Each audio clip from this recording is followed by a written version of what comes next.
Wow, what a big crowd. You all came for me? I love meeting people. I've met so many people here that I know online, old friends and new friends, and I've been dying to meet Birgitta and Hans.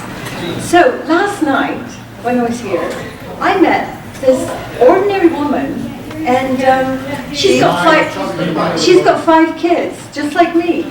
3 boys and 2 girls. Exactly like me. She's married to this really ordinary man, just like me, just like me. And that's us. We're ordinary people, aren't we? We're not spectacular. We've looked up to people in the church like Hans as being more special than us or more extraordinary than us, but we're all ordinary people dealing with ordinary lives. So this ordinary woman that I met last night, I'm just really impressed with her. And sometimes ordinary people get a chance to initiate or become involved with something that's really extraordinary. Something incredible. Shout out to the Book of Mormon. So this something incredible, when it came time for this ordinary woman to say, I won't go to church without you anymore. I will stay at home with you. That's okay for me. She was ready. She knew that her love for her ordinary husband was far more important than any church. We struggle as ex-Mormons, so many of us, pushing that rock uphill day after day as families are being torn apart. And so sometimes we just find it too hard to keep going, pushing that rock uphill. And then a hero comes along with the strength to carry on. Those 2 people aren't my heroes because they held such a high position in the church. And I class Birgitta in with that because she went through all the anguish with her husband. She struggled too. It was hard for her. And so anyway, that was what I wrote. I sent this because they became our heroes in the ex-Mormon community, and I've been dying to meet them. And so, you know how sometimes when we're at church and we would say, it seemed like everybody synchronized their talks today. They were all intended for me or whatever, and everybody's thoughts seemed to be on the same thing, and we thought that was the spirit or whatever. Well, that happened to me because Sue got a hold of me after I wrote up a few things about these ordinary people, and she said Hans would like this letter read that he received before. Would you mind doing that too? So my introduction was short, like you asked me to, but now I'm reading the letter that Hans and Birgitta got. So it all started 4 years ago when our daughter became involved with a classmate who was a member of the LDS Corporation. We had no experience of high control religious groups, but we felt very strongly that this so-called church was not healthy.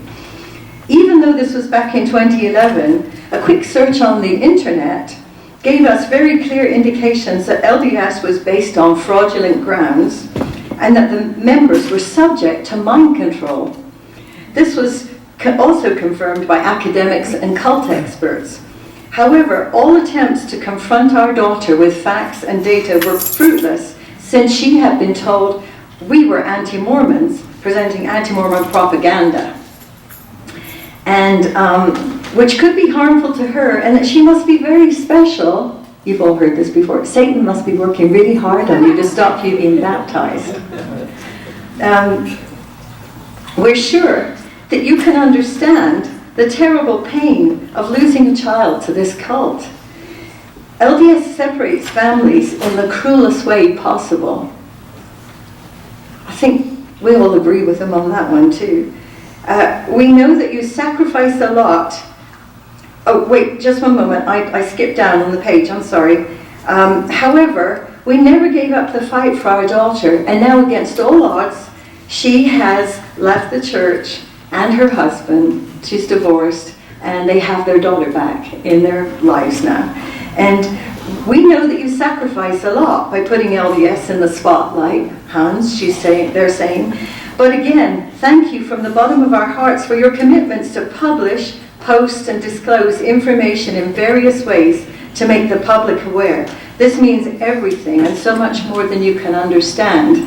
They thank an awful lot of people in there, and I'm not doing that, but because everybody needs to be thanked, because you all do what you do to help.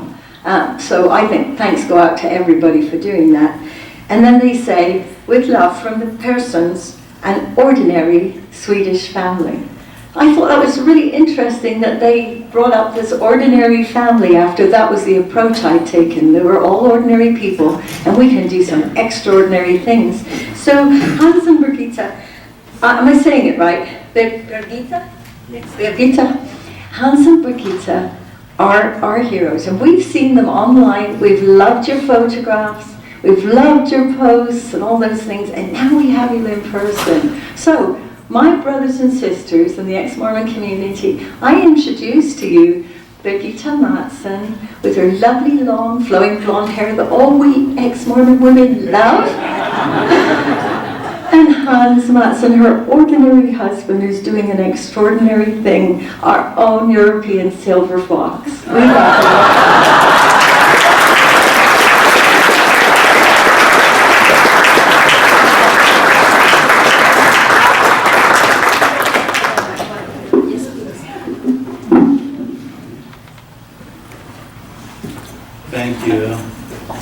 Thank you. Well, the rest will be in Swedish, so we will. And we do hope you have a lot of good spiritual gifts. The gift of tongues. I know all of you have tongues.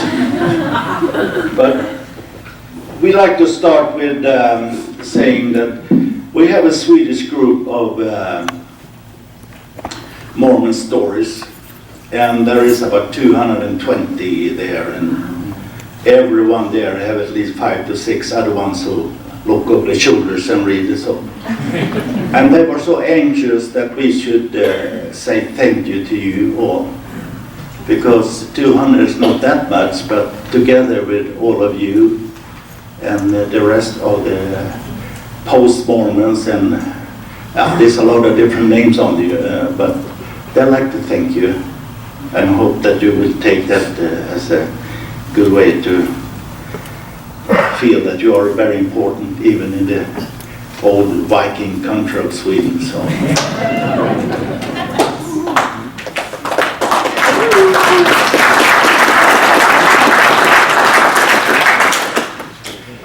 I like to start with a story.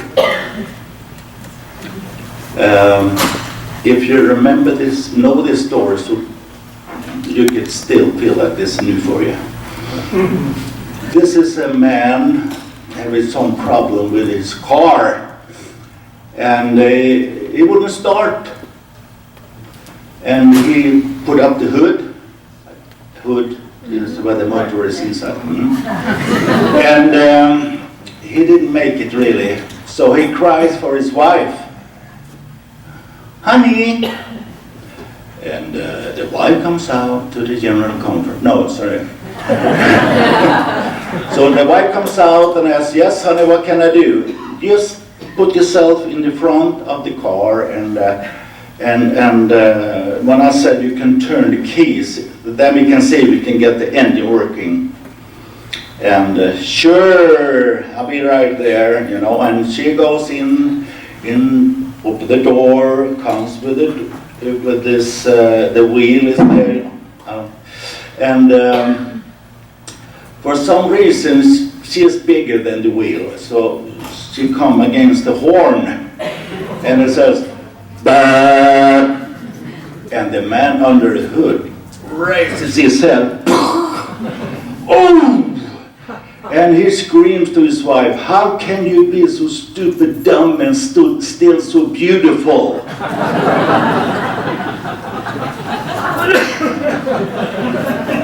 But the wife said, and he said, you know, I'm beautiful because you should be attracted to me.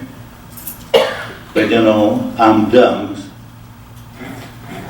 help me.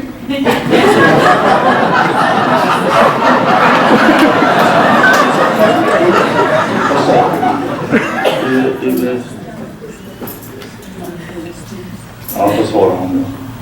Vem då bestämmer dig? Ha? Vem då bestämmer dig?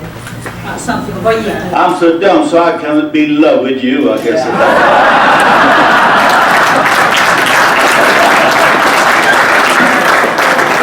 And you know, you can figure out who's the beautiful here and who's the dumb.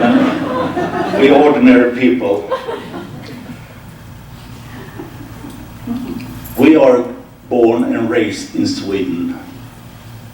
And we're happy for that.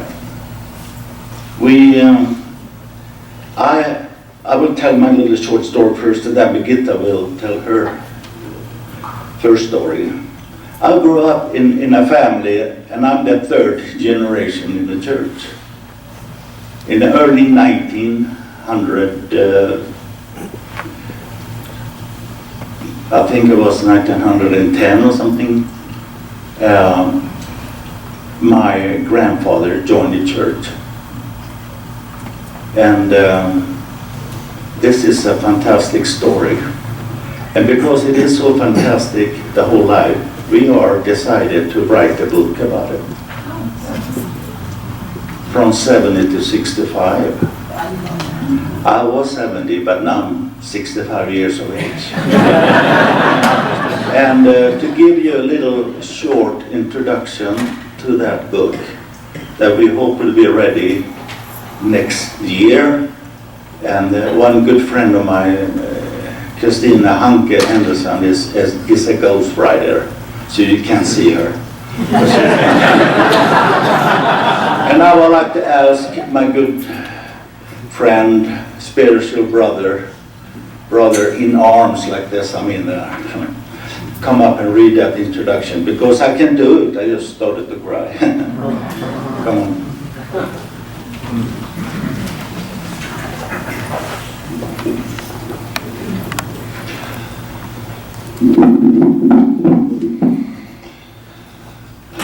The rain increases and the twilight falls. The visibility on the road is poor. Part of the highway E20 between Gothenburg and Stockholm needs to be repaired as big puddles of water are created on the road. It is late winter 2005. I travel from my childhood home in Gothenburg to my family in Stockholm. Although I am already 59 years old, for the first time my brain articulates the most forbidden of all thoughts. This is probably not true. Such a thought could ruin my life. It could destroy my marriage. It could turn my children against me. It could throw me out into nothingness. I would be a deserter, a traitor, a promise breaker. I would be considered as weak and misguided, a pariah. My whole social life would be erased. I would be an embarrassment to my family and relatives, and I would betray my heritage. I would harm and hurt. Even worse, that which has been evident truths would just be swallowed up into the abyss. I would no longer be chosen and elected and on my way to heaven. I pray, plead, scream, sob. Please, God, help me. Let me forget this. Let everything be normal and as it used to be. Let it just be true. I can't stand this. I can't handle this. Father in heaven, I am going crazy. It has to be true. But everything is just silence. The tears begin to flow. I cry like never before. That just does not make the visibility on E20 any better. I am defenseless and empty. In a few hours, I will be home with my dear Birgitta, and she will notice that there is something really wrong with me. Should I draw her with me in this despair? Should I dry my tears and pretend like nothing has happened? Should I turn my life and the life of my wife and children upside down and create chaos in my congregation? I do not know, and soon the sign by the road will show up. Welcome to Haninge. Our family has created a life there. Haninge, south of Stockholm, has more Mormons per capita than anywhere else in Europe. The trip to my mother, Clara, in Gothenburg is soon ended. A few hours I have been alone in the car with my despair and thoughts. I have put into words the unthinkable, but a new and very long and hard journey has just begun. This is the story of a journey out of a controlled and managed way of life, where all the answers are given, into a new, authentic way of life.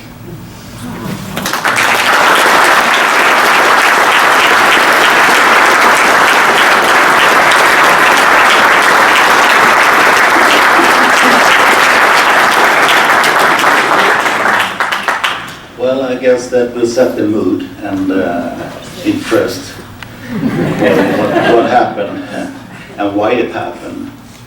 And of course, I think the more you are involved, the more you have been taught, the more you've seen about the church as a youngster growing up, the harder it is when something reveals for you. No wonder the earth is shaking underneath when things happen like that. Let me tell you my little background as a kid. As I said before, I'm the third generation. My grandfather joined the church with his family, and my dad turned 8 pretty soon after that. And he and his 3 older daughters also joined the church. And Oscar, as his name was kind of an hero, he still is in the family. He is our pioneer.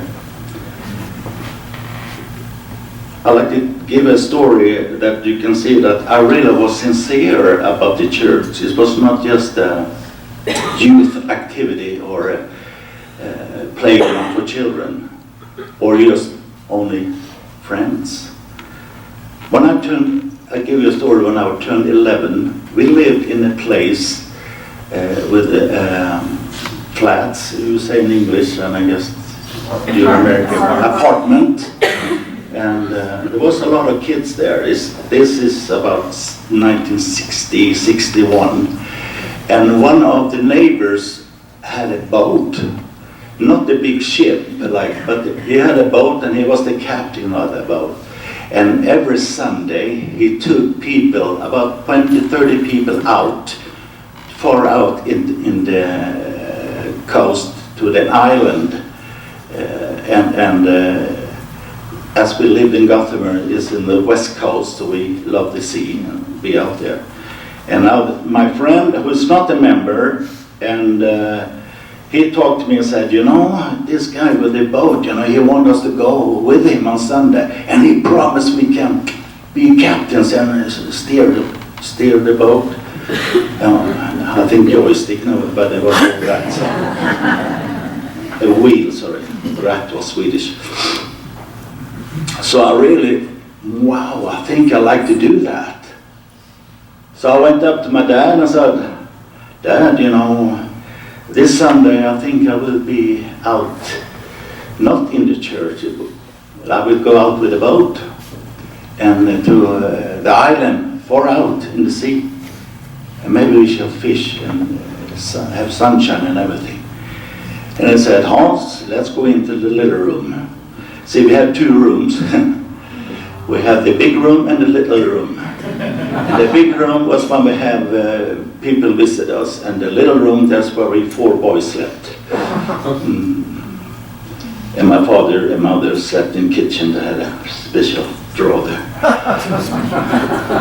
poor people, but we're quite happy. So anyway, my dad sent into the little room and we would talk. And he was so good about that because he said, all right, sit down. And, he explained for me that, in our family, we love to go to church and we want you, of course, to be with us every Sunday.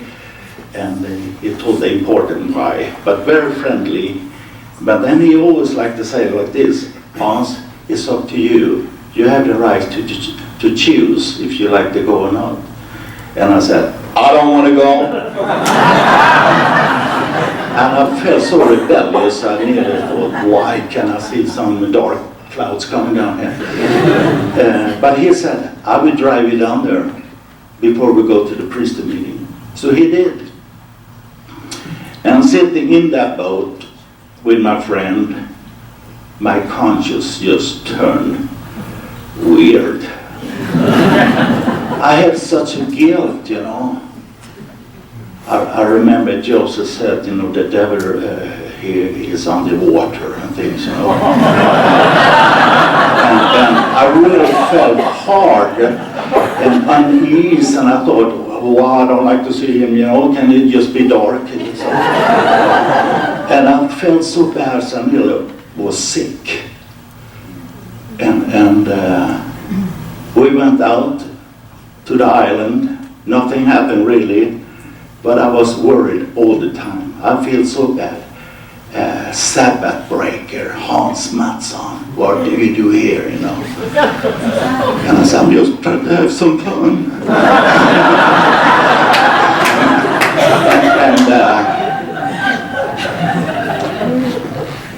Coming back to Gothenburg Harbor, I promised myself, and I tell the Lord, I will never do it again. I will always be at church. I will always be there. I don't want to have those feelings. And some years after that, I always felt that the Holy Ghost told me, keep the commandments. I don't think that anymore. I think I was brought up with some guilt. And if you break a law, you really have to suffer.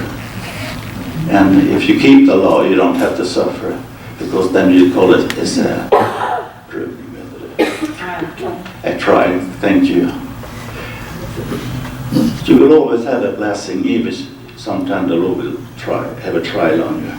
Well, this is the way I was in the church, and I grew up that way. I really was 100% into it.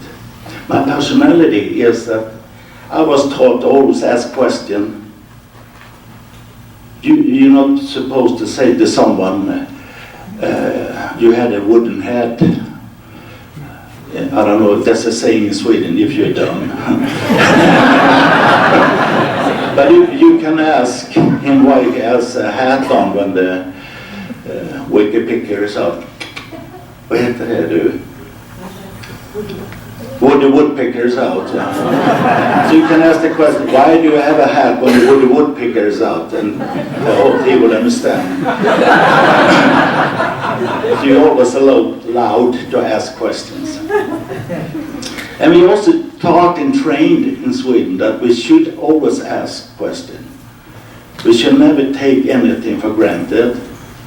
You should be critical, whatever it is, in politics, in your life, in school, and so it's more of an attitude. And we also feel like everybody are important. You said we're all ordinary, or we can say we're all special. Some is more special. But they take care of them with the doctors with the white clothes.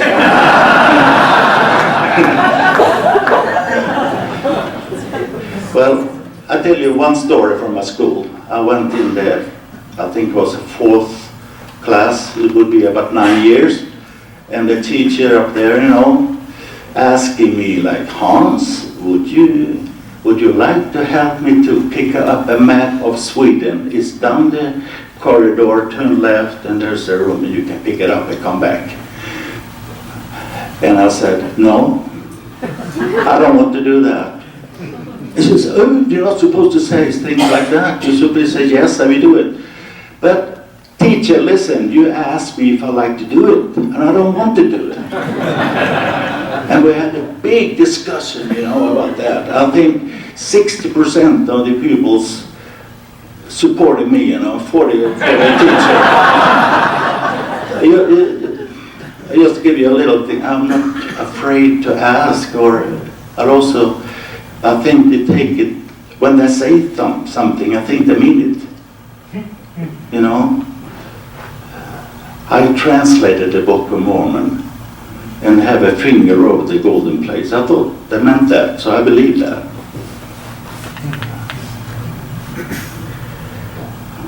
My next oldest brother and I went to the United States in 1979, and he don't speak English at all, but he can say table stake or air condition and so on. And we have some relatives living in Connecticut, Stamford or New Haven or so. And we went with them to church, and as you do here in the United States, in Sunday school class, we have to stand up, and all new ones have to stand up that present you. This is Dr. so-and-so, and he's Professor so-and-so, and this is Hans and John. And we wondered, why do we call people doctors, and why can't they just be brothers and sisters? So in the priesthood meeting, they'll of course like to present you again, introduce you to the priesthood class, and I said, this is Dr. Williams, and this is Professor so-and-so. And then my brother stands up and said, I'm a Dr. John Mattson. Well, I said, oh, you're not. You probably need to learn some English, But then it says, I am a car doctor. He repairs cars. So that's the way it was. Birgitta. How great it is to be here with you, all ordinary people. It feels that I am a really ordinary people, like him and you. And I have a little different background. I was raised in an ordinary Swedish family. I'm the oldest, and I have 2 siblings. And I have a brother and sister. And we lived a good life with our parents, a very good life. And they loved us so much. And we got a stable upbringing. And we also had a very large extended family that we used to meet, and we had a lot of coming together in the summers and around Christmas time. And my mother, she worked as a nurse full time, and my father was a real estate broker, I think it is in English, with his own firm. We also belonged, like the most of the Swedish do, to the Lutheran Church, but we wasn't really churchgoers. We never spoke any religious thing in my home,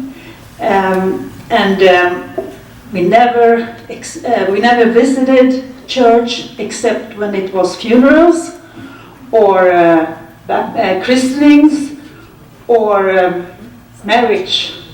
How do you say? Weddings. Yeah, that's right. And but we still had some good values from both my father and my mother. And one of these values was that we were supposed to be home in a certain time in the evening. And I have one experience with my dad who shows a little how he really was trying to learn us this in a kind of funny way. I think I was about 15 or 16, being home in my boyfriend's home. It was late. Not here. And it was quite late. I think it was around 11 or something, and I was supposed to be home 11:30.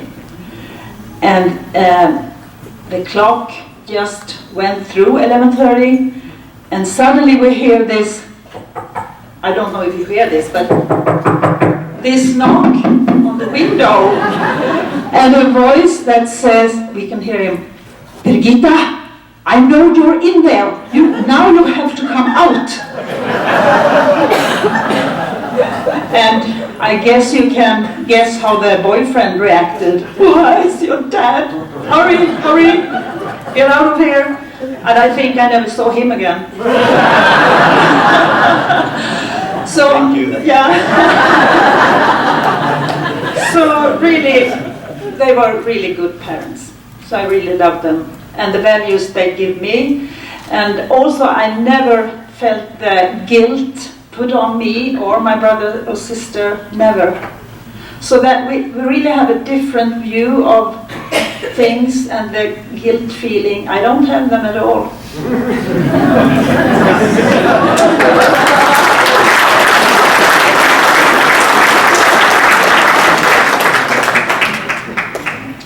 Well, when I turned 18, I was in the last grade at my school. You don't have a sense this system that we have in Sweden, but we call it gymnasium. And I started to enjoy being a member and kind of talk to people of life. What do you live? Why do you live? What do you like to live alone? Or did you live before this earth life, or what happened? And so I had the opportunity to take the whole class down to a fair where the missionaries and the church had what they call the fourth dimension. I mean, they're talking about your eyes here, you can smell things, but they're also a spiritual way of seeing things. And after that, I felt so happy that I dared to do it, and I feel good, you know, the spirit was so strong. And I went home, and after a while I said, "Dad, I really like to go on a mission." And I said, "Oh, you know, you don't have to, you know, because your older brothers didn't do that." But I like myself, it's my feelings. Well, and I asked, "Why is it that you don't want me to go on a mission?" Well, I said, "I've seen so many returned missionaries coming home, and they don't really work that well." And he said, "I like my boys to be good." But he also said, "If you decide to do it, I will support you." Of course I will. And I have a twin brother, and he was on the first semester in BYU, and he called home and said, "I'd like to come home and go on a mission." Of course, being twins, we said, "Well, let's go together." So the 15th of September 15th, 1970, we were called to England. He going to the north, I'm in the central England. Later it was called England Birmingham Mission. And I had a wonderful mission. I really loved it. Well, I didn't love the first weeks though, because I didn't know the language that well. I know I can say a cat, a dog, he and she, but I mix it up sometimes. No, and of course, in that time there was no MTC, so I just went from the discotheque right into the mission hall, thinking, you know, you see missionaries around, you know, in Sabbath day and Sundays, and they look cool, they speak with their old special accents, you know, come from America and having chewing gums and everything. And that, you know, this is not so far away from the war growing up. And I didn't know what a mission really meant, because it's such a hard work. It's also dull work. Is that the word? Dull. Knocking on doors and have everybody say, "I don't love you." And when someone says, "I love you, you can come in," you thought, "Oh, it must be something. Did I hear you right? Can I?" And one time we were talking a lot of family home evenings, and was one lady in Tipton close to Birmingham. And she opened the door and said, "Hey, we are the Mormons, you know.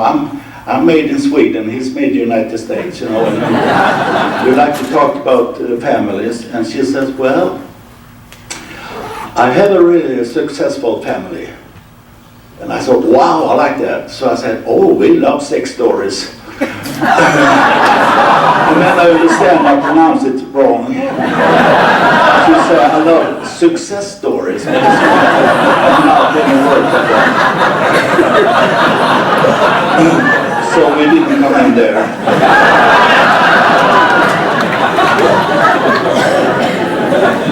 But then I met a fantastic mission companion, and he was so great, you know. So, some mission companions you like, some you like a little more, and someone you love because you can really work together, and someone of them you wish you would transfer next day. But this interesting man, he come from Ogden.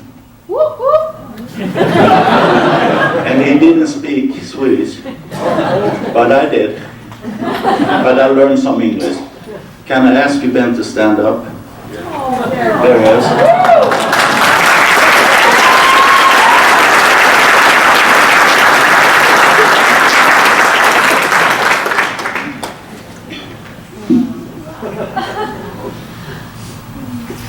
We had a great time, and we baptized a few wonderful families. And we met the other day, and he told me, "Do you remember when we worked in Wellington, we didn't have any baptism font?" "Yes, I remember that." "And we have two families like to be baptized, but I like to be baptized in that chapel." And he and I talked together and said, "Well, let's dig one." So we get the missionaries together, and we dig the baptism font in the back of the lawn. And we bought some blue plastic, and looks like blue water and everything. We even have steps going down. So. And we went out in the woods and took some trees down and put it around. It looks really nice. And in the evening there was kind of dark, so we get some members driving up the cars on the lawn and had the headlights on. And we really baptized those people there. Yeah, my wife said she's take care of the money sometimes. We have to warm the water, and we really did. Because after 3 months, when the bishop got the electric bill, and I said, "Just tithing blessing, you know. The more you pay, the more blessed you will." And I was transferred.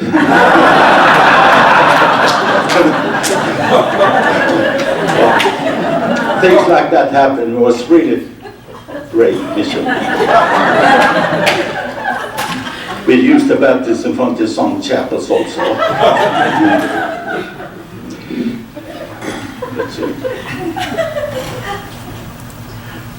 Yeah, and you know, Sweden at that time didn't have any steaks. But we could eat steaks, but not steaks. So we didn't have any patriarchs to have a patriarchal blessing. But in England they had a patriarch there called Jones from northern Wales, somewhere, Hereford area. And he comes up and gives me a fantastic blessing. And you know what he did? He told me how my wife should look like. No brown eyes, she should have blue eyes, she should be fair and blonde.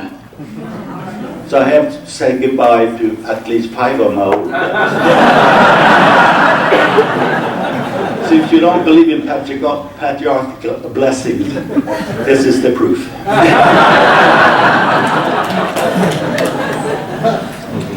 Now, coming home from a mission, I have one more thing I have to do before I can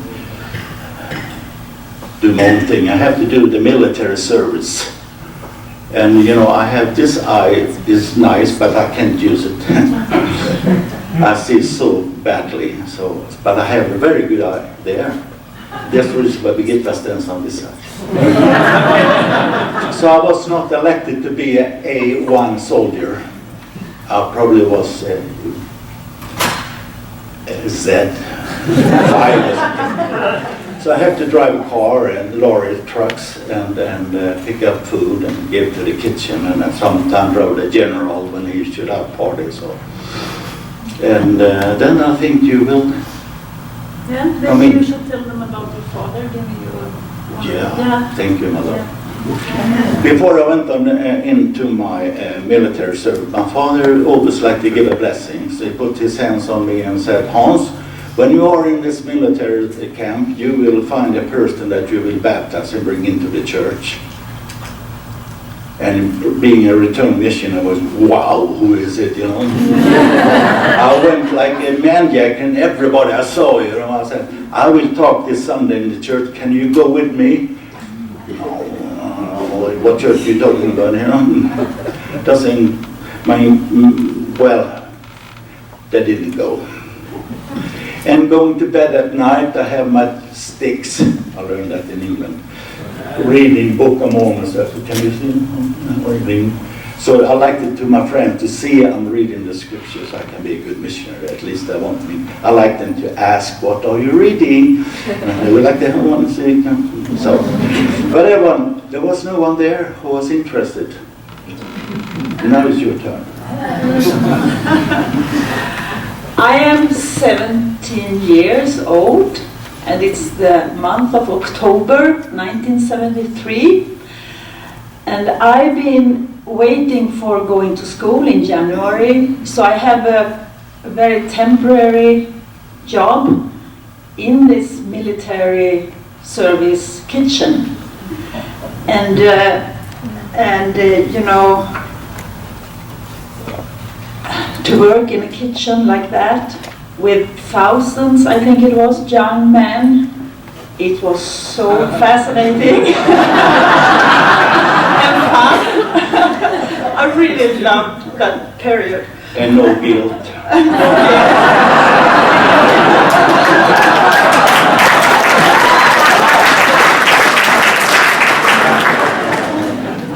And yeah, it turns out that Hans, a few months earlier, had come into this place to do his military service.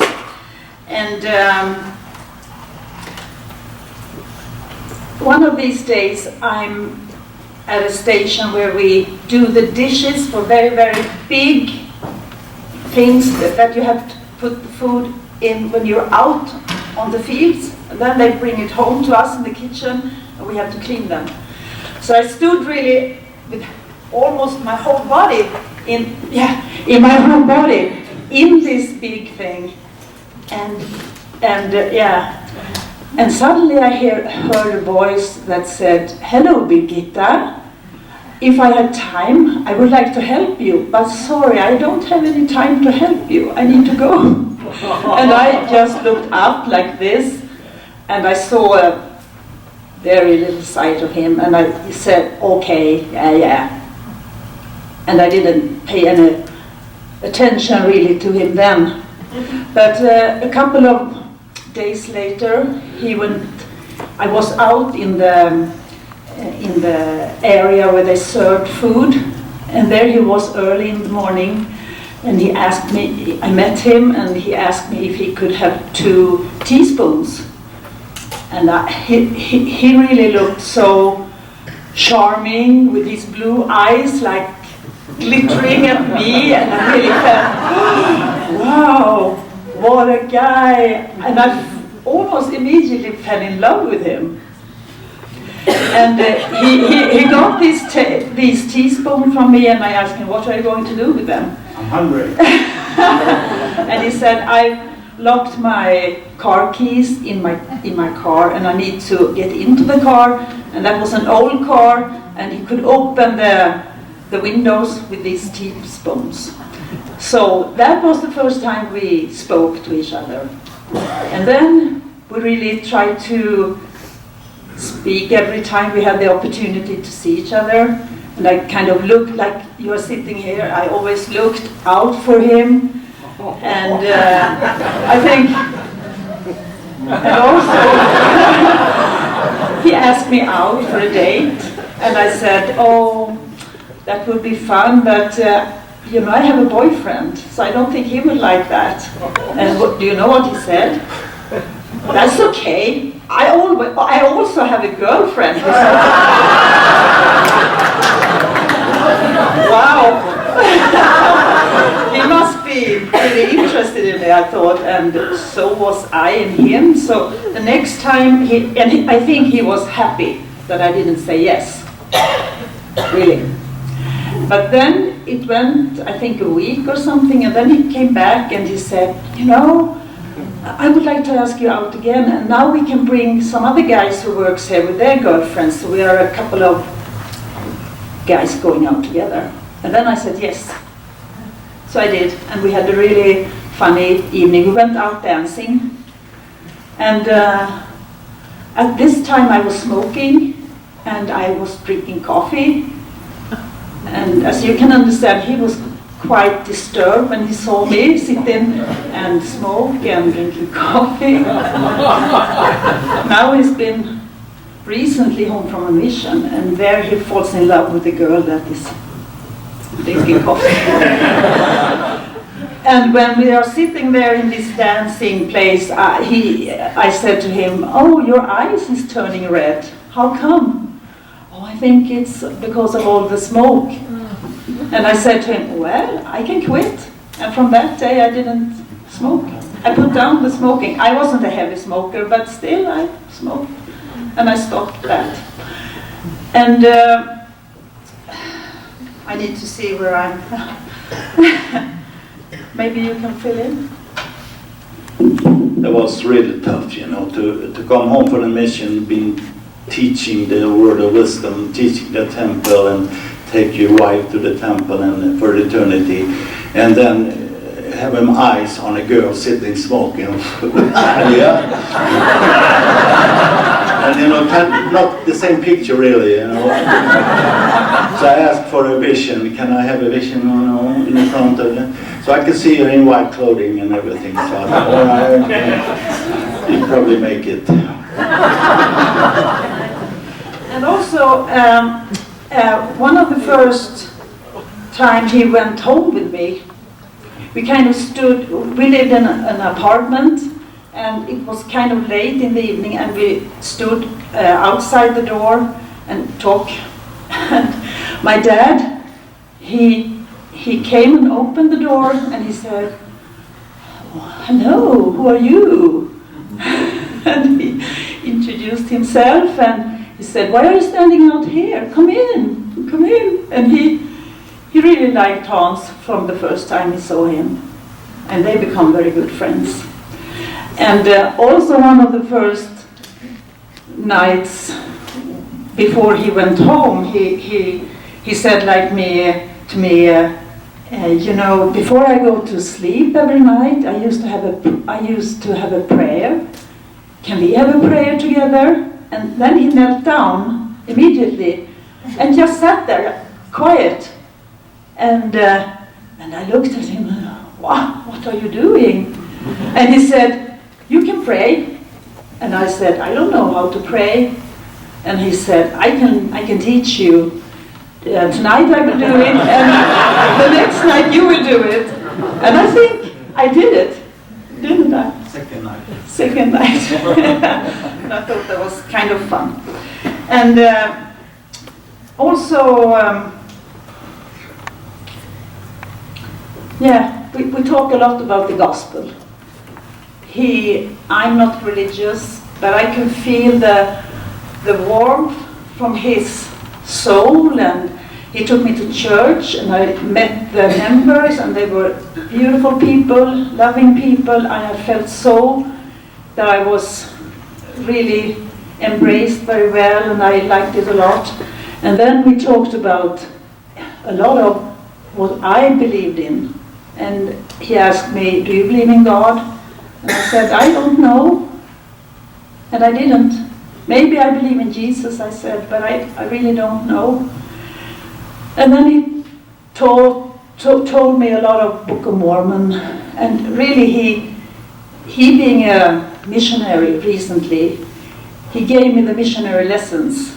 without me knowing. It's in a live version. Yeah.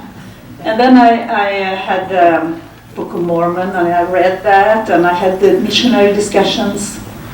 And of course I felt also kind of a little strange dating a guy that was a Mormon. And of course I broke up with my other boyfriend. I forgot to tell you that. And one night I felt that I need an answer. Because for me it was important to have my own answer. And I believed in that I could get that. Of course I was so much in love, but I still wanted to have this answer. So I had a prayer, and I don't remember what I asked, but of course I asked about the church was true, and after a while I got this very warm feeling inside me, just as is described in the scriptures. So I really was surprised, and I thought, wow, it works. And I was also very happy, and at the same night, Hans was coming and visiting me. He has been on a meeting because he was in the young branch presidency, yeah. So after this meeting, he went home to me. So just after I received this answer, it knocked on the door, and I went up, and there he stood, and I said to him, you know what? I've got an answer. I'm so happy. And I really can feel a good feeling about all this. So, would you like me to tell me more? My baptism or no? Sure. So, the 1st of January 1974, I was baptized by him.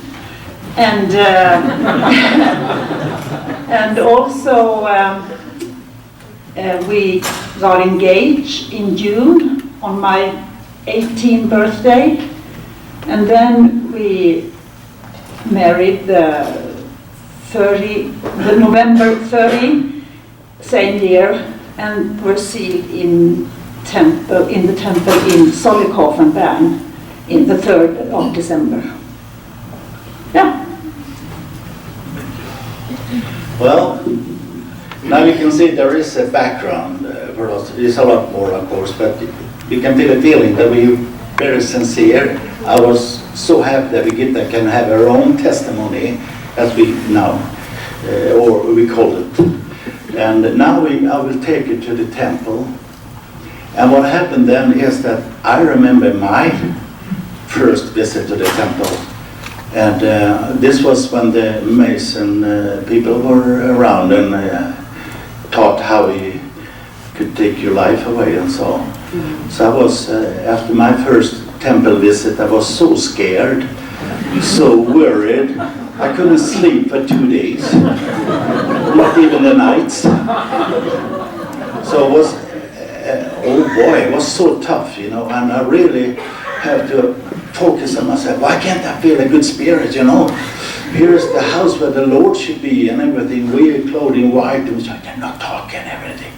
And I feel such a terrible feeling, you know, take my life away through my heart and stomach and my neck to go away sometime. And if I don't take this serious, you know, it really, really, really made an impression, and I was not happy. So I have to look, my dad's still alive, yeah, yes, he will be there tomorrow, good. And my branch president, okay, maybe it's okay anyway. So, you know, you think you will have a nice meeting like in the chapel, and we taught something good. So now I will take this young lovely lady to the temple. I wonder, well, I hope she will make it. and she did. Very good. And we kneeled down there, and Lucien von Ebengroit, who was the temple president, he also was a missionary companion to you, Ben, and to me. And his father was from Austria, and he was like the old picture of a German that we don't like that much. Rechten, lichten. So we were happy when he was kind of finished with us. So we were married there, and of course then we started a family. We were quite young. I was 24, Birgitta was 18, and we were discussing maybe if we have babies now, we can be younger when we are older. Did you get that? So we did. I'm having 3 brothers, so we said we hope we can have a daughter. But we had a boy, Daniel, a lovely boy, you know, he was so nice. And then, okay, give it another chance. A girl, a girl, a girl, a boy. No. 2 boys. A girl, girl, girl, no, a boy. 3 boys, and then we had to read all the books about X and Y, and who's living the longest, and so, you know, stand on your hands.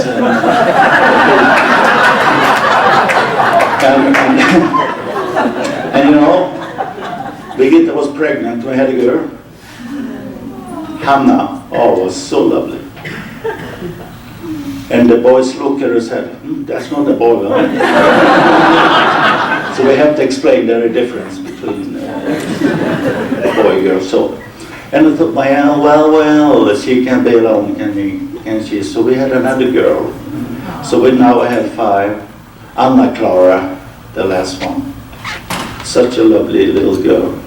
And now it's a lovely big girl. Would you say any more there? Yeah, I can just, of course, I like to be home with my children when they are small and young, and I really enjoy that. And Hans works in the computer business, and we move around. I think a little bit more than the most Swedish do. The ordinary Swedish do. And that's what brings us to Stockholm, 1997. But maybe you would like to just fill in with more about your colleagues. Make it short, I was called as a branch president when I was 29 in a little branch in Stenungsund. I think about 30 people there. But they were so different people. They are so, their personality was like you should have a congregation of 1,000 people and then they will fit. Like, now there were them and they really didn't love to be together all the time. So I had a hard time as a grand branch president to train them to be nice. One of them were from Germany, one from Denmark. And I don't know if they know that World War II was over, but probably was. And then we moved again, and then I was a bishop. I was a counselor to a state president. He's now serving as a general authority, Per Malm. He lives here in Salt Lake. And then I was called to state president myself. And moving up to Stockholm, I was also called to the mission president, first counselor, taking care of those members not living in the States. And of course you went with me. Maybe we should. All our sons serve missions, and the first one, oldest, Daniel, he served his mission in Greece, and it was at the same time Hans was called as a state presidency in '95. And then our second son, Hans, he went to Bilbao, Spain, and I think it was before 2000 he went also, so we had 2 sons on a mission at the same time, a couple of months. And then our third son, Johan, he went on a mission to Manchester, England. Which we were very happy because they have then changed the borders of the missions, so part of Hans' former mission was not part of Johan. So we really met people that Hans baptized when he was on his mission. Yeah. Well, I guess you got the picture that we were quite happy and quite engaged, and now it started. I was called up and said, "Hi, this is so-and-so, I'm a general authority. I'd like to meet you at the airport." "Yes, sir." Yeah. And he said, "Well, can I see you tomorrow?" Condi? His name was Condi, Eli Condi. He served for many years. And we went up there, Birgitta and I, and he said, "I have a letter you'd like me to read." And it says, "First Presidency," and it says, "Dear Brother Mattson, we'd like to call you to a 70 and work in the area of Europe. And this calling will be for 5 years." And of course that was kind of a shock in a way, being there. And I thought, I was not that happy. I didn't partake too much in the CES, when they teach young kids, what do you call that? Seminary and institute. And I thought, well, let's go. So we were called to the General Conference 2000 in April, and I was sustained as a 70, belonging to the third quorum of the 70. And maybe everybody don't know exactly what it is, but there are few, I think 1, 2, 3, 4, 5, 6 quorums of the 70. And the first quorum of the 70, they are called a 70 is a 70 until is 70. So when you're 70 years of age, you will be emeritus. The other quorums, the second one is also general authorities, meaning they can serve generally kind of all over the world. And then you have third, fourth, and fifth, and sixth of area authority. They can serve in that area. And they serve for 5 years. And then you are released, or you'll be called to an apostle or something. Like Eli Rendon was. So to be a 70 is also a way that it takes so much time of you, because you need to work and support your economy yourself. And in my job in Stockholm, the reason I moved to Stockholm was because the company I worked for wanted me to be there, because the big business would be done in Stockholm, because all the banks and the guys who have the money is there. Without Volvo, that stays in China. So usually I need to go on my assignment, and I like to say, no, let's go back. As 7, you don't have any keys, priesthood keys. They only act from the 12. The 12 call upon the 70, and then you can do their business. You can change stake presidents, you can have mission tours, and you can do everything. But you always have a calling from the 12. Usually Ella Packer is one who wrote, and he's autograph. And then of course we report every time. We visit mission homes, we visit some missionaries' place, how they look like, and say they are pretty neat and nice and kind people. And then of course flying away, usually we go Friday afternoon, try to have an excuse why I leave my job. There's a customer up there close to the airport, I need to see him.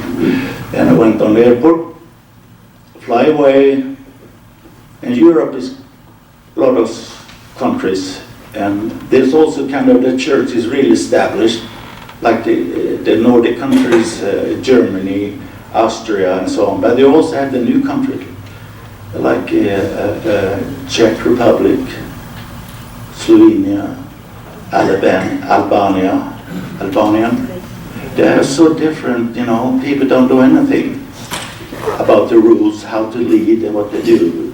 They had called branch president that local members from in Albania, but they only give support to members they know and kind of family. So when I got this money, asked for money, they didn't have any food, and the branch spirit said, well, you my family, you can have the money, so. So I had to release them all and put in missionaries instead, so. But just so different, you know, how to act and to teach and train. And as a 70, you're always on the stage. Because when you arrive there, you have a calling and you have a name, 70, and you should be teaching the stake president or the district president. You should teach the members, you should teach the priesthood holders, and then you should have fireside for youth. And then, of course, you have the sessions on Sunday. And you usually speak for 1 hour. And you speak in language they don't know. Because English is not my first language. So I have to speak in English. And then when we translate to German or whatever. So actually, you understand there's no free time. And everybody expects that, oh, tell us something new. Tell us about the new things happening in Salt Lake and so on. Is Mattson still alive? Yeah, he is still alive, but he can't read everything. And things like that. So it is kind of take the breath of you. And then next day, I usually come about 11 o'clock p.m. and my lovely wife picked me up, and I said, I'm quite happy because I'm being on the stand. And being on the stand, I can tell you that you can feel very good because you got a lot of strokes like, oh, fantastic speak. You speak like you only spoke to me. Yeah, thank you. I'm humbly proud.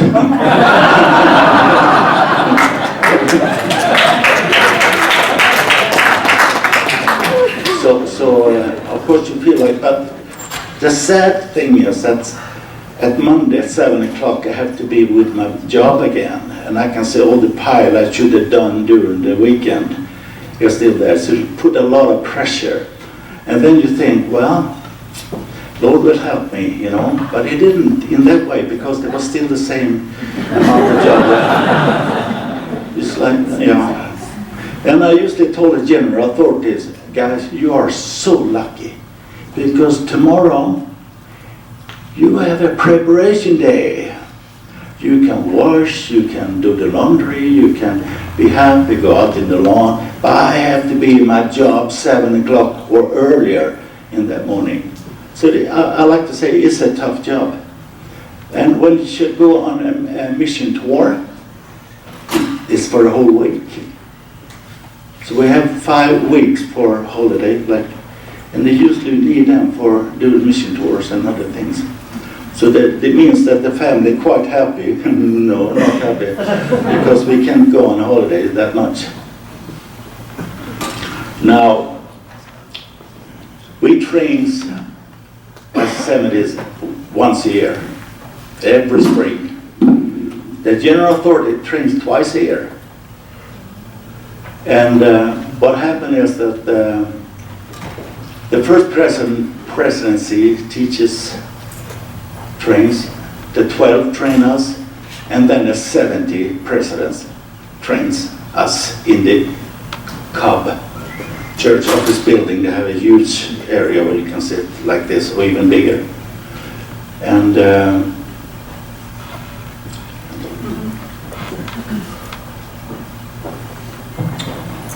coming in there first and look at the sea, that's Brother Huntsman. He's pretty good, yeah. He has a big office and toured the whole world with his business. And oh, that's Brother Marriott. Oh, hello. And you feel like you are a poco, as we say in Spain, you know, so little and ordinary. So you wonder, what am I doing here, you know, with all these guys? And they know the first president. So they go up and, hello, President, how are you? And I said, oh, President. So they are friends in this way. But, you know, one voice inside me said like this, you have not called yourself. You're being called because you are the one you are. So don't blame yourself, blame the Lord if He called you, is His problem. And having that in my mind, I feel quite good to go on and to do my job. A funny story is when even the first president, the 12, they also need to go to the restroom. It's no different. Because I went in there, and I found a restroom, not where everybody was, in there, And I was standing there using number 1, if you know what that is. Standing up. And I saw in my eye, this gentleman in, and I remember him as one of the 12. And of course I can't be quiet, so I said, hi. And I tried, now I have to speak very good English. In here we are all alike.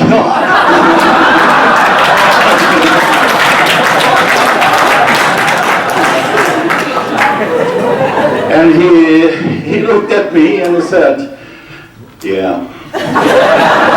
And here he says, at least we know what we are doing.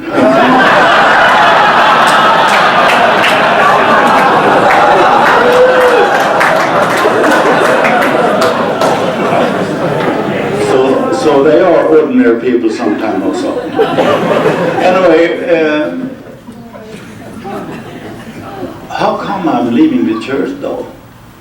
I have so many good experiences, many spiritual experiences. I've written them down because help me, all these things. Now, some of the members learned that there's something like Google, they can use the internet, and they found out, like you, John, they're preparing for a lesson or something, and they go in Google and find out things they never know about. It must be wrong. And they Google again, same answer. All right, let's go to the bishop. So they go to the bishop and ask, do you know what this is? Polyandry. No, that must be false. That is from the devil. Don't do that, I never heard about it. And he goes to the stake president and says, have you heard of polyandry? And the stake president said, I never heard about it. Must be false. Must be Lucifer tried to deceive people here. And they go to the seminary. So when I meet them, they come out with a huge pile of paper they've been written out from the internet, saying Polyandry, Book of Mormon, 4 stories of the first vision, and a stone in a hat. And a lot of things, blood atonement, Adam is the God, and God theory, and so on. And he talks to me like, I don't even know if I can pronounce the words he was asking, and I don't know how to ask questions, but I didn't know anything about it. Really. I didn't. So we were quite blessed, because President Hinckley had put L. Tom Perry, is now on the other side, or whatever he is, but he was assigned to go to Europe for a year. And his assignment was to find out why there is an aging church in Europe, meaning that every year everybody gets older, and that's not a revelation. That's but there is no one coming underneath, so it's kind of the aging means that the church is going down. And so we were together visiting stakes, having stake conferences, changing stake presidents, and it was so fun to be with him because he always a loud voice. Yeah, the Mattson, I don't need any microphone. And we went to a stake conference, and the stake president there had some problems with some members asking questions, only to find out. They just want to know the truth.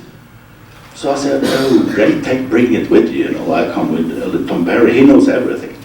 And we go there and we present ourselves, and after a while I said, now is your time, stake president, please inform. And he says, I have some members, and take all these nice questions or questions we've been talking about a lot that make us feel uncomfortable. And you know, he says, Elton Perry, can I see it? And they took this and put it on the floor and said, you know, in my briefcase, I have a manuscript. There will be a book, and that book will prove them all wrong. And they're not only going to prove them wrong, we're going to go after them. And we're going to nail them.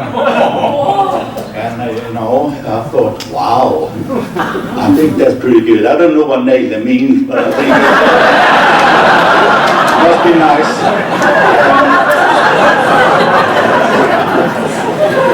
Okay. So anyway, so we were quite happy. At least someone would tell us it will come a book. So we went back home, you know, and said, hey, there will be a book. Elton Perry said it's coming out and everything will be nice.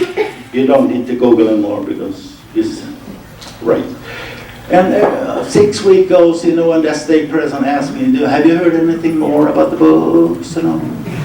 No, why don't you call him yourself? I mean, he's the same area and you can call him. So he does, and he comes back, you know, President Mattson, he says, we're not supposed to ask questions like that to general authorities. And then I wake up. Why is it that we don't have any book? Why is it he's telling me that everything is false and we're going to prove them wrong? And then he will never give us a book. Is he lying to me? Or is he not telling the truth? Sometimes that's the same thing.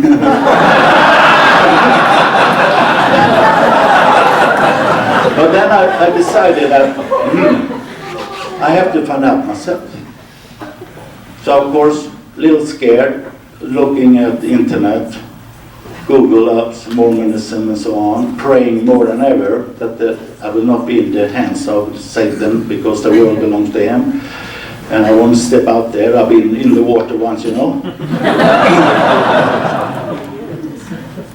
Yeah, I was released 2005, and this was just in the end of 2004. So it just takes a few months and then I'm free. No, I'm free, I'm released. So I started to look and find things, you know, praying a lot. I have a heart operation, bypass, and I was kind of not working for a while. So I got time. So I had two answers. One was called Marlon Jensen, because I loved him as a 70 when we worked together in Europe. Ask him, are you still a member because the church pays you and you have all the good life from the church, or do you believe in it? The other one was read Rough Stone Road, because that's the only book that came out that spring. I thought maybe that was Elton Perry talked about, but I didn't know. So I bought it. And I got such a hunger, and when you've been fasting for 24 hours, you like to eat food, you know. That kind of hunger was with me so much. I couldn't stop. I was married to Joseph Smith. And all the time I had was to him and the computer and the book and reading. And I was so scared. So I started to talk to my stake president, my bishop. I was an ordinary man then, not a seminary. And the only thing they said, you are deceived by the Lucifer, the devil. This is anti-Mormon propaganda. And you should not talk to your wife, your children, or non-members of the church, in the church. And that would make me even more worried. How come they want me not to speak to my wife about things like that? Well, I read about 40 books, and I was called to be a home teacher for someone called Christina Anderson Hanke, and she's We knew her from Gothenburg's time, and she lived in Stockholm longer than we had. We went home. And she started to kind of ask me questions, and I wondered, what are you talking about here? So I found out that she had been studying this for 2 years before me. She had found John DeLeon's podcasts, and she introduced that to me. And John, I've been listening to all of them. All of them.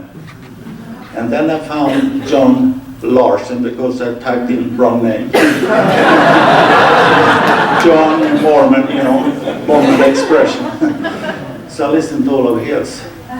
And it was just mind-blowing, really.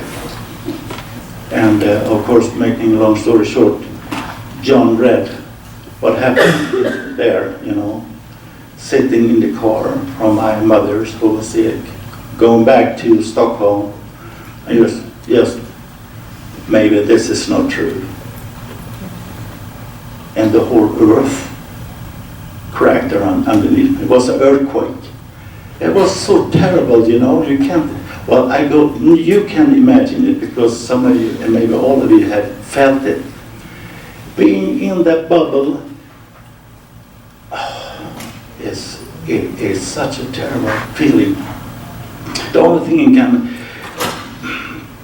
make a story looks like it is like we went to Disneyland in Orlando with my two children, the girls, and I tried to say there is something called Space Mountain there, it's black and you go in the universe and you don't know anything, but it's fun. And we was up there, there's a lot of people, and you get more and more excited because you can see the Milky Way, you saw Jupiter and all these things, And we come, and now in next car that comes is us, we're gonna go on it. I tried to get them even more excited. And suddenly someone turned on the light and says, we have some problem, we need to handle that. And everything was exciting, was fun, was gone. You can see there is no stars, no heaven, you can see all this. All right, let's go. And that feeling of disappointment is not near what you feel when someone turn on the light on the gospel. It's not there, really. It's not what you think about. So they were sending home. They also sent it out from Salt Lake. Elder Raspan is now at 112. He comes over. We have a dinner. We talk for 4 hours. Ask my questions. All the time seeking answers to prove the church is true, is right. They are wrong. But when you feel that cup more and more, it started to bend over, isn't it? And they don't really have any answers. In the end, they usually say, Elder Mattson, remember the good feelings you had when you were active in the church. You know this is true. Remember that. Don't you miss that? Yes, of course I miss it. That's the only reason I'm here, to find out why. And then he promised me, very good, he said, before this year is ended, I will send Marlon Jensen, who was then the historical responsible, and he will take Brother Turley with him. And his profession is paid by the church, is good. So we called to a meeting. Area 70, after me, then called to the meeting, and the president from Europe comes up, Kopiske, is a German guy, and Marlon Jensen, Turley, and 4 state presidents. Most of the bishops are there, and they don't know anything. They don't know anything. And I got about 25 of us who had questions, getting together, sitting there, and all we wanted to know is the truth. Help us to understand. Help us to understand why we are being deceived, why the church don't tell the truth, why these things happening, and Oh, he was so eager to know. Now we call that the Swedish rescue. We didn't call it that then, but Marley Jensen, who I love, goes out and talk about everything is black and white. The whiteboard, on left side, the world, Lucifer, on the right side there, the Church of Jesus Christ letter and say everything is true. And it takes scriptures, what happened when you stay in the church, or the gospel, as they sometimes call it. And then it then also say what happened if you don't dare. You go automatically into the black, deep hole of sadness. And that was not a good opening, you know, because it put a lot of pressure on you. Like 11 years old, to see the devil, I don't like that feeling anymore. So, but they're really good. Turley goes up and says, what is 2 questions? And everybody tell their questions. And I don't have to repeat them because you know all the questions. And then we started to explain. And we got more and more frustrated, you know. Tell us instead of talking around like a cat going around the hot porridge. That's the way we say it in Sweden anyway. I mean, we talked about polygamy. I was always told that polygamy was only used to help all the ladies or sisters that were widows, or there was so many of them, so we had to help them have a husband, and kind of a social system. And we don't believe it anymore. And then of course I raised my hand, what about, I have a good friend, he is married in the temple with 2 of them. Would you call that polygamy, or what do you call that? Well, yeah. When I asked him, you know, truly, are you not allowed to say the word? It's not the F word I'm thinking about. I'm thinking about the P word, you know. And I said, yeah. Is it the doctrine? Oh, why do you ask me that? I tell Mattson. And I said, well, it is.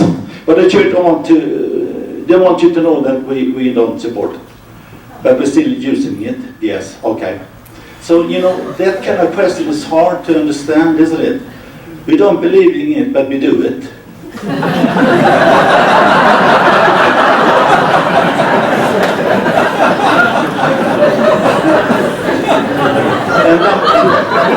and then we ask, you know, polyandry.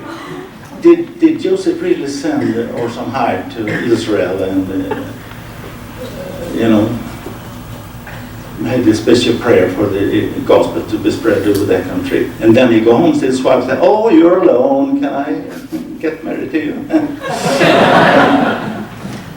And we ask, do you think they live as a real couple? I mean, man and wife and so on? And their answer very good, I think. They say, yeah, being married, there is no restrictions. They probably have some relationship. Whatever you think about that, they probably did. So we found out that what they guys over there have been saying is from Lucifer, is false, it is anti-Mormon propaganda. Now the church sending over these people saying, it's true. So how do you feel like that, sitting there? Anyway, that was the meeting, but the last speaker, said Brother Kopiski, and he says, you have to decide today, either you are in or you get out. Or you're staying or you have to go out. And we were only there to know the truth. I mean, listen to the church, highest position, telling us that we were wrong. But now they're saying we are right, and then they said you can go out if you don't follow us. And then he says, you're not allowed to talk to anybody about this. And this is a secret meeting. No one else knows about it. It was late at night, so no one was there. And you can have every thought, and you're free to think everything by yourself, but you will not talk to anybody. You will sit by yourself, you can read the scriptures, you can pray, and there's your answer. And we didn't get it, because a lot of us have been like you, praying like ever before. And one of you read a last prayer for some brother that he didn't answer, he was quiet. Or maybe that's the answer, get out of there. So we felt so, why did you send these guys over from the United States all the way? And you say we are right. They don't give us any real answers. They try to say, look at the big picture, don't hang up yourself on polygamy and all small kids that Joseph took, and the Book of Mormon thing, Look at the big picture. Yeah, that's what we do at the same time. And that's what the problem will be. If you look at one little thing, you can probably accept it and think, okay, I can deal with that later. I'll put it on the shelf. I think we need to hurry up. Time is running. Still half an hour, Birgitta. She is the boss. 4 yes, not only 20 minutes. You always write down. Okay, I just real quick would like to express my feelings about all this happening. He tells me everything, and I listen, but it stays there. I don't really get any deeper in it, and I'm working for the church in the distribution center near Stockholm Temple, and I really like my job. I love to meet people from everywhere, and I also love to go to church and meet the members, and I love them, and I think I'm really a social. I was a social Mormon. I didn't went in so deep in doctrines, and but when he came home, it took a couple of years before I really understand that Hans is really serious. I knew he was serious. I knew he's the most honest people on earth. So I thought I really need to find out by myself what this is, and I need to stand by him. And so, I start to read books. And also when he came home, I didn't went with him in all these meetings, Rescue Sweden. But when he came home from that meeting and he told me that I am not supposed to speak with you about my doubts and our children, and that I really thought it was wrong, because I always think you need to discuss everything, even doubts. So that's really took me in another position of wanting to understand that this is really serious. And also he went on interview with the state presidency, and the first one he went alone, and maybe you want to say something about that, I don't know, or do you want me to? Quick. After the Rescue Sweden meeting, all the state president and the bishop for that member was sitting among those 25 had a calling. They went home to you and asked, are you in, or if not, we will excommunicate you. So, and I said, I don't know what you're talking about. I think you should be looking for and find a lost lamb instead of trying to kick them over the deep hill. So, so that's what I did. So it was very tough, And 6 of them, that moment, broke themselves out. Not try to save them. I mean, today I can feel different, but being in the church, I would wonder why kick them out. And then, John, we had the first Swedish Mormon conference, Mormon Story Conference, and we rented a church, not the Mormon church, another church. And we were like there, and I think we were about 40 people or something. Very nice program, and like yesterday night we had a testimony meeting. and it was so encouraging. But we didn't know then that the stake president knew about it, and he sent a spy that I called Judas. And he reported to the stake president, Hans Mattson has started a new church and everybody is crazy. So no wonder I was called up there. Well, they wanted me to be excommunicated there, and they were not nice. Wherever I looked, I couldn't find any spirit of Jesus the Christ. Just bad feelings, so bad feelings. Can I just step in? And then next time I took my wife with me, and I need some protection.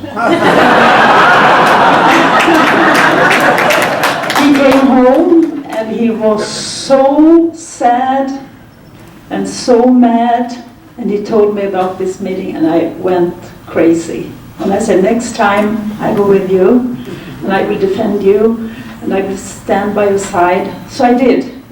And of course these men have not called themselves to that positions, but still I feel that they can show love and compassion. And my husband, who has always been an honorable man, and he was really serious, and he had so much pain, but it was a hard interview.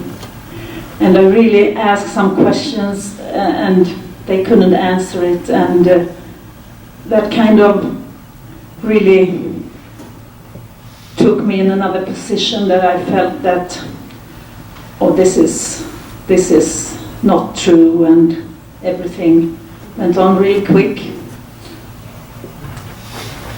Yeah. Then I felt, of course, I have my wife's support. I always have, but she knows, and we can do it together. So the New York Times had tried to get in touch with me through some friends in New York, and it was a returned missionary who spoke very good Swedish. And I don't really remember how they know each other, but they tried for 2 years and asked if they can have an interview, and I said, no, I'm not prepared, I'm not ready yet. But now I had my wife all the way in, and we said, okay, we can do that. And John, do you remember why she knew about us? Did you find out something? I think I wrote something on the internet on your Mormon stories or something, and someone figured out that he must be one of the guys who've been up there. I think the work we did to prepare the survey for Marlon Jensen, Yeah. the people who helped us with that got in touch with Lori. Okay. Maybe I have to tell that story also.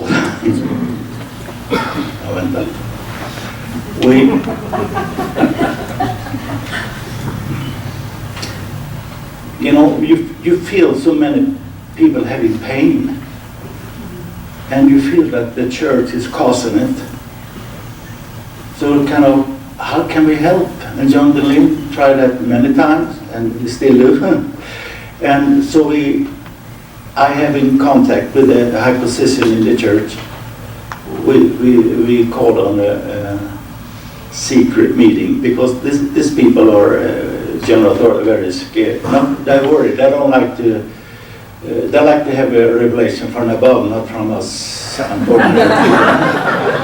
Anyway, so John helped me to prepare a survey, and that survey was prepared and was a really fantastic survey, and you probably heard about it in the podcast. So we presented that, and our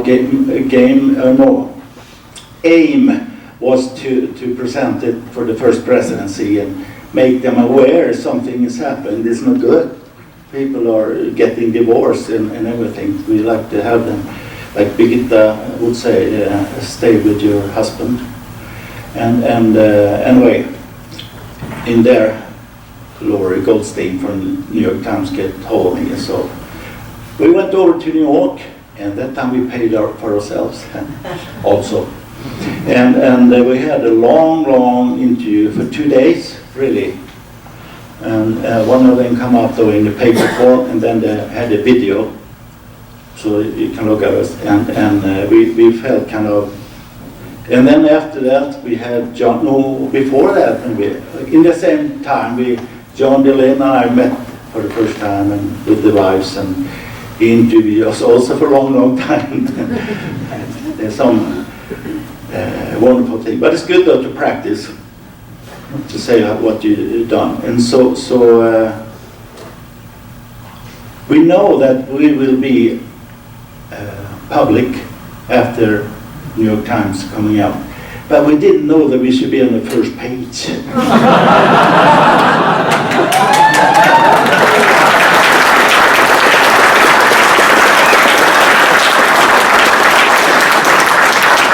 If I remember right, there's only 3 Swedish people been on the first page in New York Times.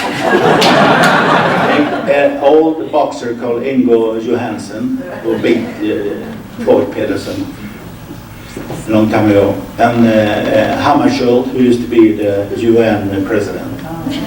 And then, yeah, you have to guess the third one. So, by the way, I think Obama was on the other side. You know why I'm humbly proud. So we didn't know what would happen when we come home, but we know that this will not be announced the next week, but they're very serious. They called the PR department this whole thing and asked what I'm said, if that is true. Elton Perry, did he service in Europe? Yes, he did. Did you talk about the book? Yes, that's solved. He sent a letter and everything is clear. Okay, I think only the secretary seen that letter. So they were really doing a research. He talked to Greg Prince in Washington D.C. and anyway, we were on the way back to Sweden. We moved to Spain. And it's a 3-day drive from Spain back to Sweden again. So on that way, we were contacted by phone. And now my lovely wife tell that story. This is 2013, and I have resigned my job because I know what's going to happen, and I've really decided to do this, and we have decided to move to Spain. So we came home from the States in June, and the New York Times article went out in July.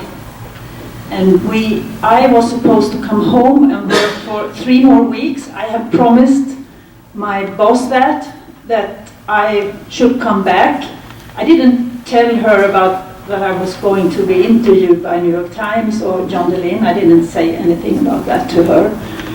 And on our way home, for these 3 last week, they had tried to contact us all the way through Europe, but there was radio silence, both in Spain and France.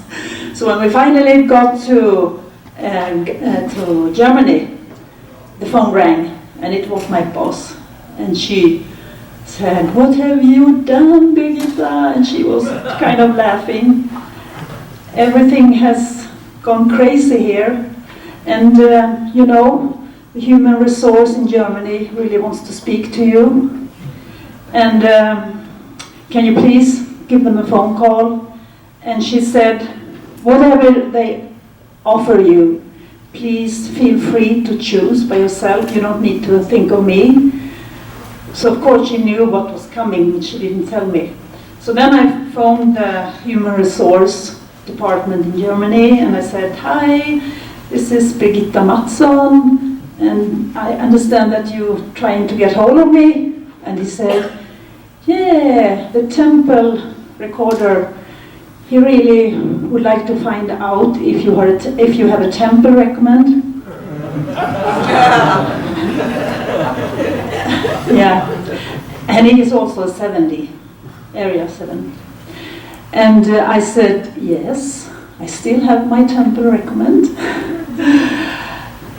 But you know, as you understand, I do not longer believe in the church. I don't think it's true. I don't believe the way I used to do. And maybe you have read the article in New York Times.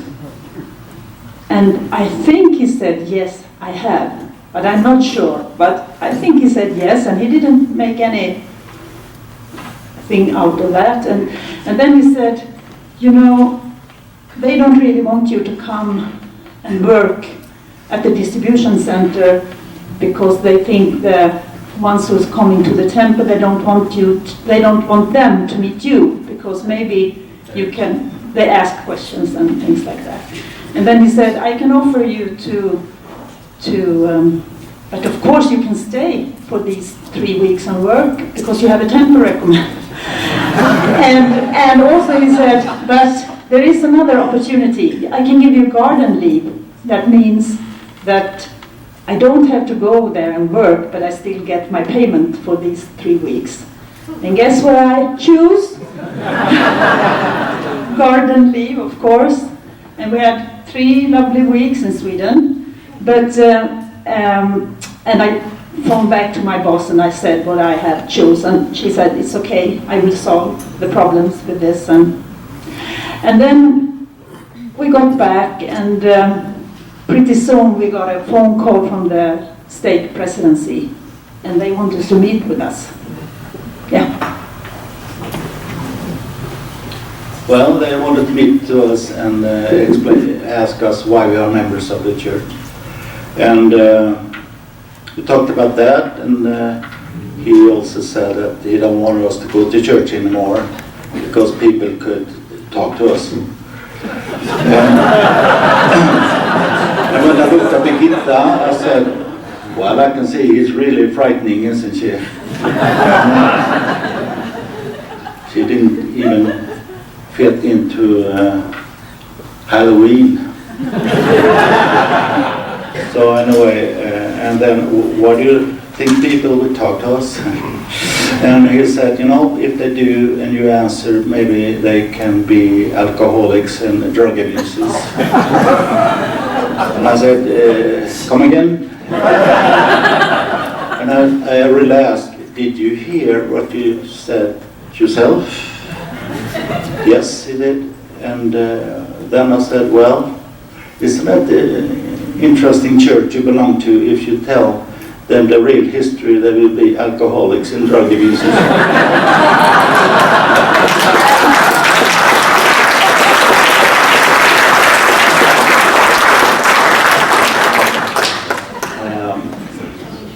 I don't know if he agreed with that, but he tried to do his best. He used to be, when I was the bishop, he was one of the priests, so he's very kind but nice and vulnerable. Don't know that much. Maybe he do now, but anyway, so he said we probably will have an excommunication or a court for that. And also, I asked him, are you doing this by your own? Or has someone told you from salt up, higher up, to do this? And he said, no, it's just by our own decision. Yes. And then I remember as a 70, we had some phone calls sometime from state presidents asking what shall we do. Well, he's right. The 70s and the higher government of the church don't tell them what to do, but they can give very strong recommendations. So, and as a temple recommend holder, you always follow the leader, so you can, you can always twist words, I think. Well, I said, if you will have a court with me about our membership, I said I'd like to have 2 witnesses there, Malin Jensen and and Elder Espen, I think I like on my side, so then you can take which one you like to have. And then I said, you also have to prepare to speak better English, because you will probably have a phone call from a journalist in New York Times asking you some questions about why, not the details about the court, but why you do this and so. And I said, no, I'm not prepared to talk to her about it. No, you don't, but she'd like to talk to you anyway. So. Well, after 3 weeks we got a phone call, and they said, we don't do anything. Can I say something? And now my wife will say something. At this same meeting, I turned in my temper recommend, and I said to them, I don't believe this anymore, and I don't want to keep this. So here you go. And then they asked me, do you still want to be a member of the church? And I said, I'm ready to leave.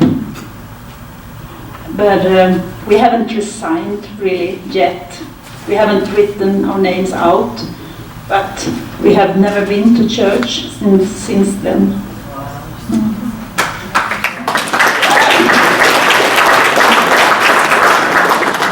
You know, we always follow the leaders, so we don't go to church.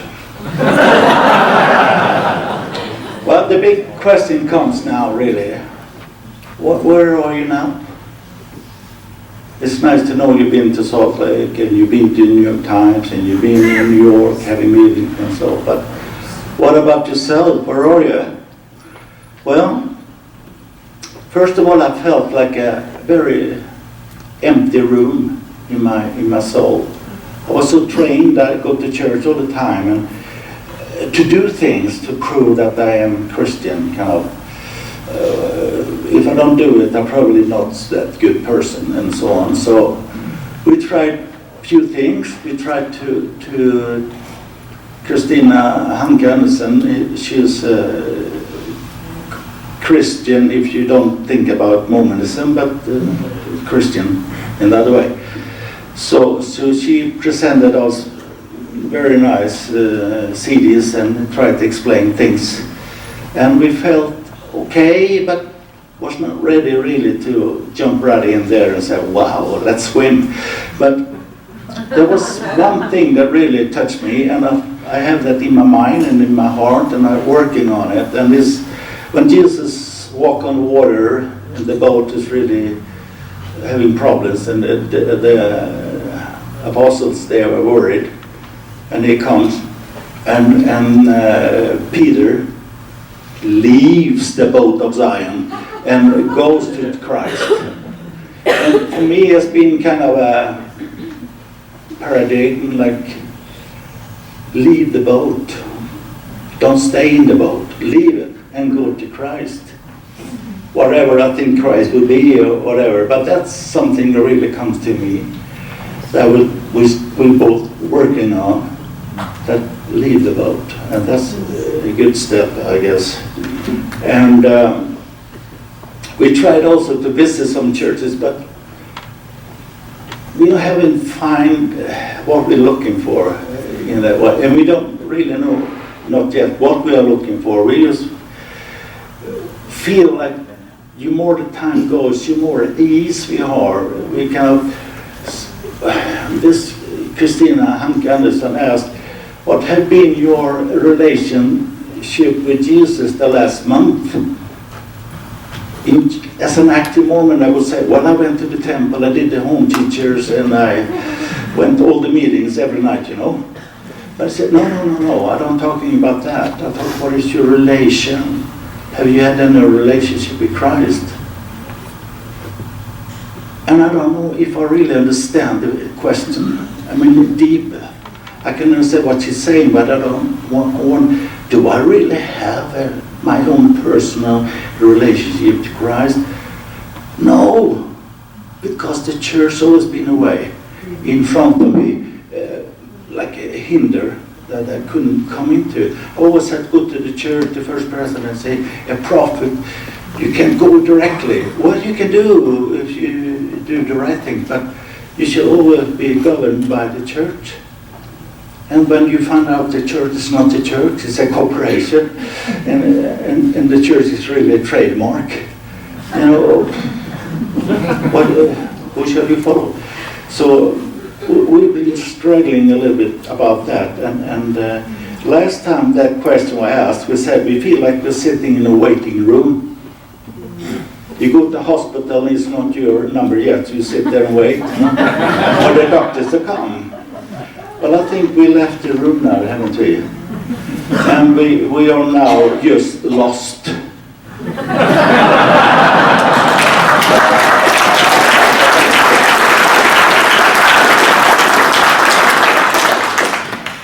And maybe I should explain what I mean by that. You know, if you are lost, you can be found. It's only when you are lost that you can be found.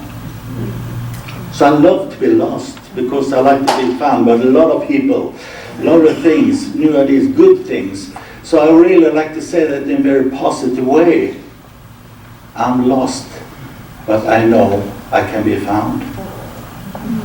And we're working on that now, and we feel quite happy about it. And we can feel, it is my feeling for guilt is more replaced with happiness, and I think the Christian would say the grace of Christ, and I feel quite happy together with my lovely wife. All our children don't go to church, not the grandchildren either.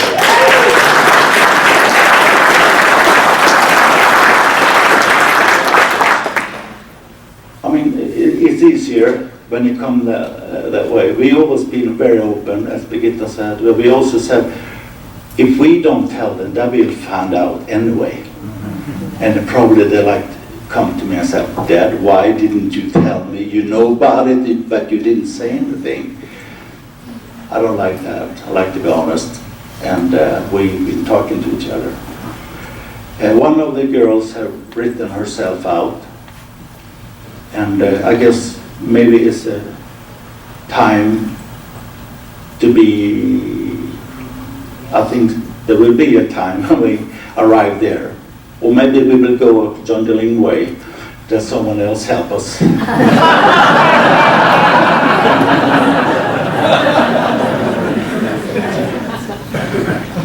We also found out, if you think about it, I was really raised as a Mormon. Birgitta was not. Birgitta can say, you know, Hans, I know how you can live even if you're not a Mormon, because my parents did, and I grew up, and it was wonderful life. I said, I don't have that. I don't know how to do that. Do you have one more thing you want to say? I just want to say I try to live today and do the best of this day. You don't know anything about tomorrow, and the past is past. So live for today and do good.